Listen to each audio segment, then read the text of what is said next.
Hey guys, this is Kit Kat Paddywhack, and we are back for another episode of Dragon Age 2 Let's Play. So, in the previous episode, what happened was we paid a visit to the Blooming Rose and briefly fell under the spell of blood magic from Iduna, the exotic wonder from the east. And instead of killing her, I interrogated her and demand to know where Keran is, and then, which is why at the end of the previous episode, we found Keran, who came with a black textured midriff. Okay, it's not really a midriff, but it was a amusing black texture problem. And so we're back in Darktown right after we found Keran. And I can't seem to make up my mind on the party formation. I kind of figured I haven't used Isabella that much, so I thought I might as well just use her as much as possible until Act 2. But I find that difficult because she's a rogue and I'm a rogue, and there can't be room for two rogues.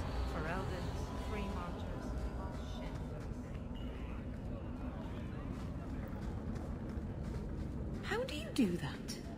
Do what, kitten? You sort of swagger when you walk. I've been trying, but I trip over my own feet when I do it. You just strut. It's not something you practice. How do I learn it then? It comes to you, usually at night. It's like a lover, or maybe a burglar. Either it ravishes you, or runs off with all your jewelry, and you have to run it down and stab it in the heart. And that metaphor got a bit away from me, didn't it? I think it did, but it was certainly exciting. And this is just the start of one of the many stories Isabella will tell Meryl. Because despite Meryl's innocent exterior, she's very fascinated with hearing dirty things. Probably because she's not experiencing that field. Blood mages have infiltrated your ranks. They've been implanting your recruits with demons. Sweet blood of Andraste. Demons? Did you say something about the recruits and demons? I didn't want to tell you, Masha. They were horrible. Those mages see the rest of us as ants to be crushed. They won't stop until they've destroyed the Chantry and the Templars forever.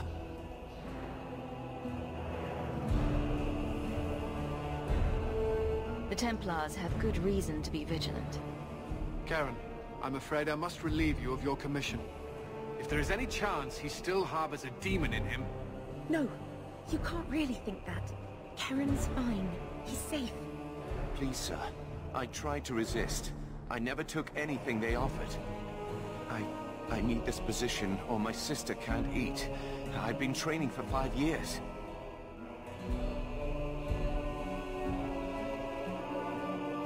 We conducted tests on Keran. He's not possessed. He can stay in the Order. I hesitate to ask what methods you used that you are so certain. Still, you have done much for us by stopping these blood mages. I will heed your request. If he has shown no sign of demonic possession in 10 years' time, Keran will become eligible for full knighthood. Thank you, Sarah. Again. But without a full knighthood, Keran's pay is so small. I do not know if I can reward you as you deserve. I will handle that, miss. You have done the Order a great service. We will not forget it.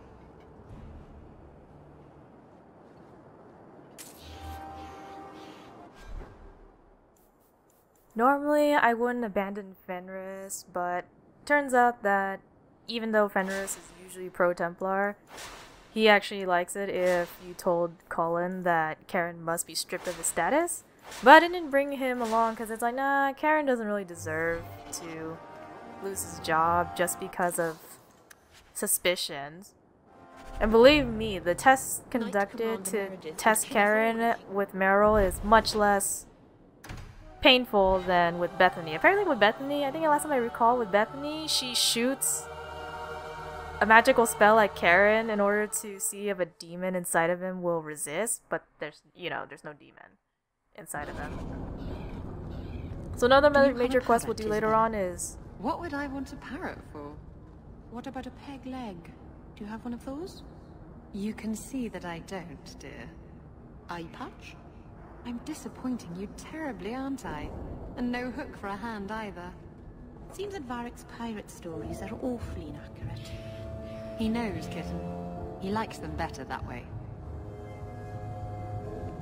But yeah, another major quest we're going to do later on in this episode is the quest called First Sacrifice, where we follow up on the disappearance of the net.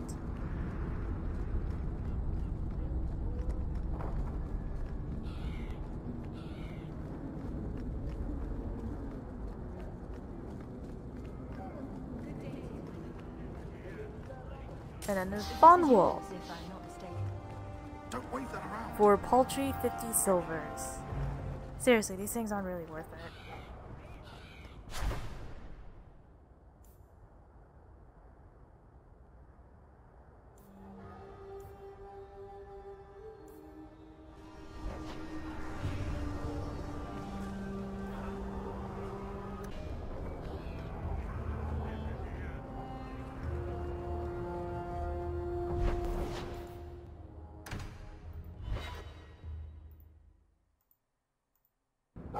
Another messenger came by with a letter. It's on the desk.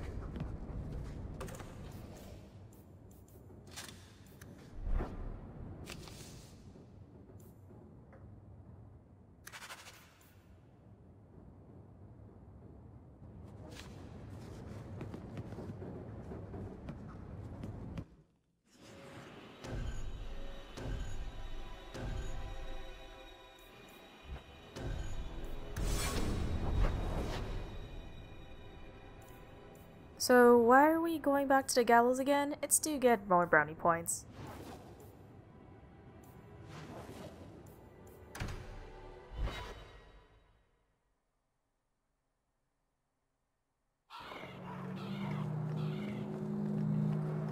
I have told the Knight Commander of your service. She commends your quick thinking and has agreed to keep the lad Keran around for observation. I've heard a lot about the Knight Commander. What's she really like? She is not an easy taskmaster, but it is not an easy task. I would not have liked her when I was younger. I thought mages deserved a softer touch. But Meredith is never fooled by a sweet face. She always sees the demon behind it. You sound Ferelden. How did you end up here? I was in the Circle Tower in Ferelden when Uldred summoned his demons. I was held in a cage for... I can't even say. Weeks? Months? It was one unending nightmare. I watched what those mages did, what they became. I would gladly give my life to avoid seeing that again. What's it like being in the Order? Do you feel you're accomplishing anything? The Templars are not a good choice for anyone who requires a strong sense of achievement. It is a losing battle. Every day new mages are born in Thedas. Every day those born a dozen years ago come into their power. The best we can do is to contain the threat, and recruit more to fill our own ranks when they're emptied. The Templars provide a necessary service. That's a surprisingly unpopular viewpoint. Yet a sensible one. It used to be that Templars were welcomed wherever they went, for defending people from dark magics. Now the townsfolk are as likely to slam their doors as offer us a bed. The image of the poor, chained apprentice is a powerful one, and one the mages are more than willing to exploit.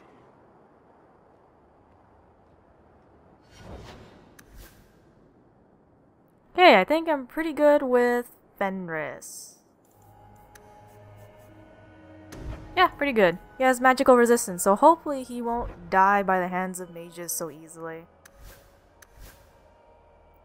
Varric's also on the friendship path. As for Meryl, not quite there, I'd say.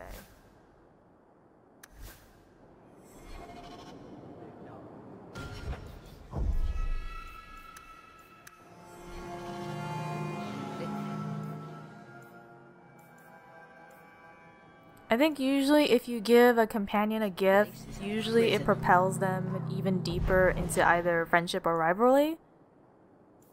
I know that in Aveline's case, it was like when you gave her a shield, you could get more rivalry points or you could get more friendship points. it wasn't like towards one direction compared to Fenris. And the reason why I want to do friendship was so then I can save myself the headache of dealing with his crankiness.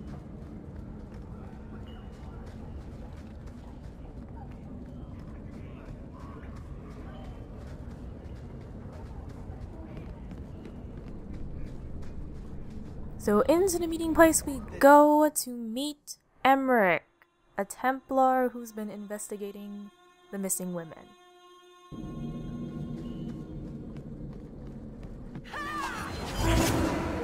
don't want no Templar.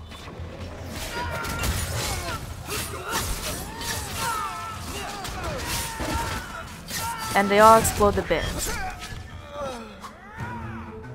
And they're right there. Heck. Emeric, you're so useless! What the heck? It's right behind you and you don't even bother noticing. Not enough! They're gonna kill me!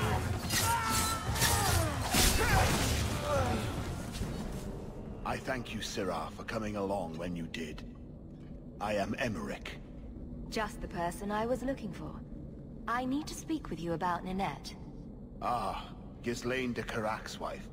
Her disappearance interested me. I tried looking into it. However, the investigation has been a waste of time. That sort of attitude will never pay off. Ha!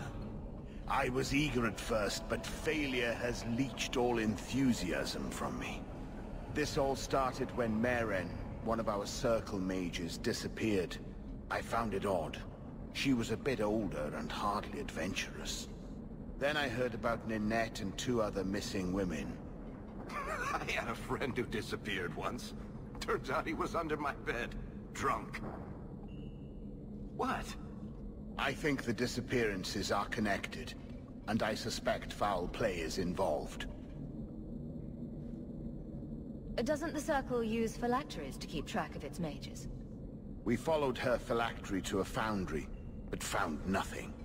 I had heard of sympathizers smuggling mages through Darktown, so came here hoping to pick up the trail. But no trace of Meren. And as you've seen, asking the locals hasn't made me very popular. Can I assist your investigation? It's no longer my investigation, Syrah. You may take over if you wish. This battle showed that I'm no longer the warrior I used to be. I know when to walk away. Here, take my findings. Perhaps you can make more use of them. I'm going back to the Gallows. I'm too old for this. A foundry in Lowtown. I should look into that.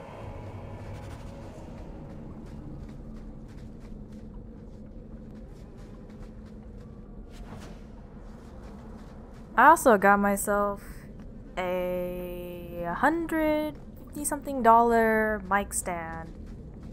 Yeah, this mic stand is made up of multiple stacks of psychology and statistics textbooks. I thought they were useless, but now they serve me very well. And I can finally talk to the microphone at an even level instead of like bending over or something like that. I actually missed the first sacrifice the first time I played the game. I think it was because, like I mentioned earlier, I didn't find the flyer which would trigger my meeting with the husband. And so I ended up meeting Emeric in Act 2. And I thought maybe I could change something if I met him earlier in Act 1. I'm probably aware that there's really not much interesting going on in this video other than picking up quests and running around, so I'm gonna fill up the time with, I don't know, maybe talking about my warden first. Other than like, I'm probably not gonna get the side quest to assassinate Lord Harrowmount's nephew, because what happened was I didn't make Balin king in Orzammar in the first game. I made Lord Harrowmount, which I felt like taking a cold shower afterwards when I saw the ending. I actually made Lord Harrowmount king because he seemed a decent man and I trusted him. Whereas Lord Valen was playing dirty, sounded like he was playing dirty, and I didn't want to work for someone like him. So I made Lord Harrowmount king. But then I totally regretted it, because in the ending it said Lord Harrowmount was so conservative, he even shut Orzammar even further away from the rest of the world. I'm like, god damn it, man! I thought I was doing something good, but then it turns out Balin, no matter how big of a douche he is, was actually the guy who would help Orzammar in the long run, creating radical social changes that would benefit Orzammar. And then, however, it's probably not exactly good in the long run for Harrowmount, because apparently in Dragon Age 2, what happens is Balin sends people to kill and wipe out every single Harrowmount family member, which kind of sucks.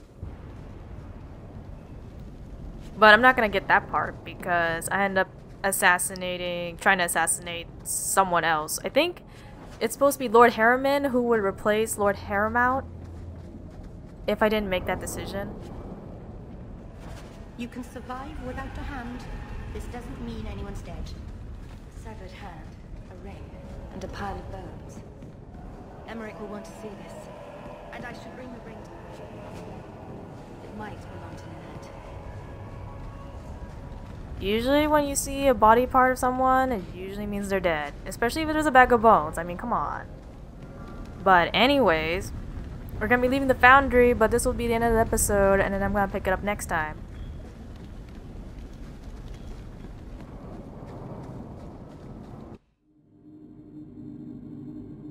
Until then, see you later.